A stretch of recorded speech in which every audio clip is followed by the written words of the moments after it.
Hi, I'm Eric Bolling in for Bill O'Reilly. Thanks for watching this special edition of The Factor, the war on terror, the political equation. The danger from ISIS and Islamic terrorism has reached a boiling point across the world. But if you listen to Democrats, there's apparently an even bigger threat at hand demanding our urgent attention.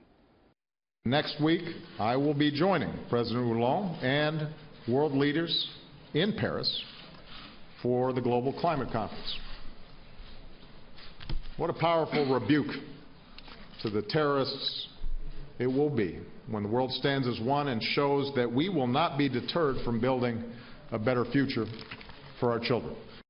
The president's statement echoes what Senator Bernie Sanders laid out at the last Democratic presidential debate. In the previous debate, you said the greatest threat to national security was climate change. Do you still believe that? Absolutely. In fact, climate change is directly related to the growth of terrorism. And if that's not enough, the environment's well-being is even impacting the Obama administration's strategy on how to attack ISIS. Take a listen to the former acting director of the CIA under President Obama. There seemed to have been a judgment that, look, we don't want to destroy these oil tankers because that's infrastructure that's going to be necessary to support the people when ISIS isn't there anymore. And it's going to create environmental damage. And we didn't go after oil wells, actually hitting oil wells that ISIS controls because we didn't want to do environmental damage and we didn't want to destroy that infrastructure, right? So we hit oil on trucks. So now we're hitting oil on trucks, right? And maybe you get to the point where you say we have to also hit oil wells. So those are the kind of tough decisions you have to make. Joining us now with reaction from Palm Springs, Rick Grinnell, former U.S. spokesman at the United Nations, and with me in studio, Fox News radio host Alan Combs. Now, hang in there, Combs, for 1 second. Grinnell, they didn't want to hit the oil infrastructure that was supplying ISIS with literally tens of millions of dollars monthly because they were worried about environmental damage. Yeah, look, this is akin to refusing to fight ISIS until the fighters get to join a union. This is the politicization of our national security policy. This is what's been happening by the Obama administration. They politicize everything, and bringing in these PC ideas into the battlefield, I think, is not only crazy, but it's endangering American national security by refusing to fight with what the Powell Doctrine calls overwhelming force. We're literally limiting the U.S. military men and women's capability. Alan, it's wrong, and it's too much politics. When we put those statements together, your jaw has to just drop. I mean, Russia knows what's going on.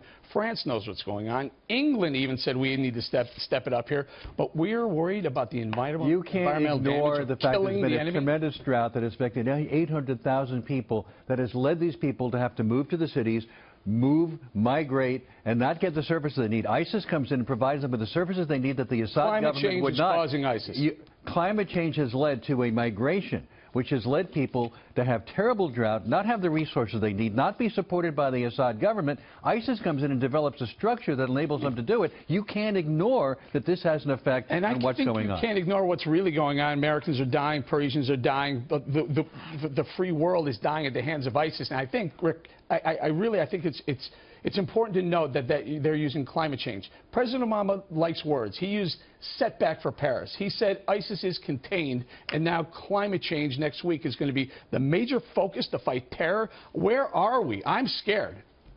Now, look, the Democratic Party has gone so far left that they're endangering us. Look, separately, these issues may have some sort of merit, but to place them higher in this category, to prioritize them over actually killing ISIS and what they're doing is crazy. This is a commentary on how far the Democratic Party has gone. Where are the moderate Democrats standing up to say our party has been hijacked by people who want to politicize war in this way? I mean, it's really crazy. Look, who's politicizing war here? There are senior White House officials who are going on television because they can't get through to the White House, to the president, saying we're in trouble. There are attacks that could be imminent. The people politicizing and they'll go on war, TV. I've got the to generals even. You've got a bunch of people running for back. president trying to be more militaristic than the other person. Let's bomb them. Let's bomb the blank out of them, says Trump. We've been bombing for 23 years. We've been bombing the Middle East. We've been fighting for 14 years since 9/11. 9/11. That has not solved the problem. We've got to get in there. But climate change will. We've got to, I think you're ignoring what I'm saying, which is that you've got to understand what has led to people's dissatisfaction, which has enabled them to be attracted to ISIS in the first place, and that institutions have to be created that enable these people to get the services they need. They've been fighting in the Middle East for 1,300 years, and I'm pretty sure the climate. And we're not going to solve it by bombing a few more times. Look, the fact of the matter is that we have been bombing for the last 18 months with President Obama's coalition of 65 nations. And yet this week we found out that the French bombed the command and control center for ISIS, to which most Americans said, what? We've been bombing for a year and a half and we didn't find the command and control center for ISIS?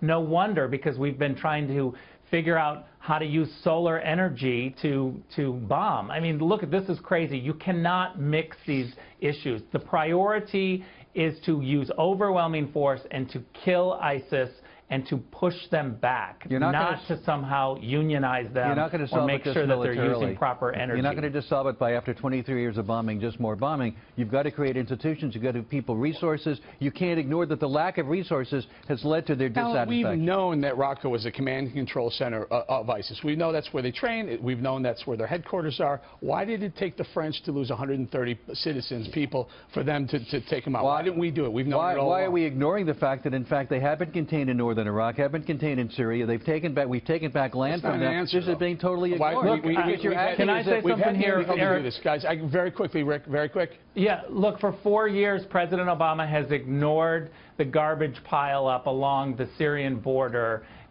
with all of these refugees and migrants. I think it's been atrocious, and that's probably the reason why they're leaving, is because of the garbage pile. We got to leave it right there, guys. Thank you very much, gentlemen.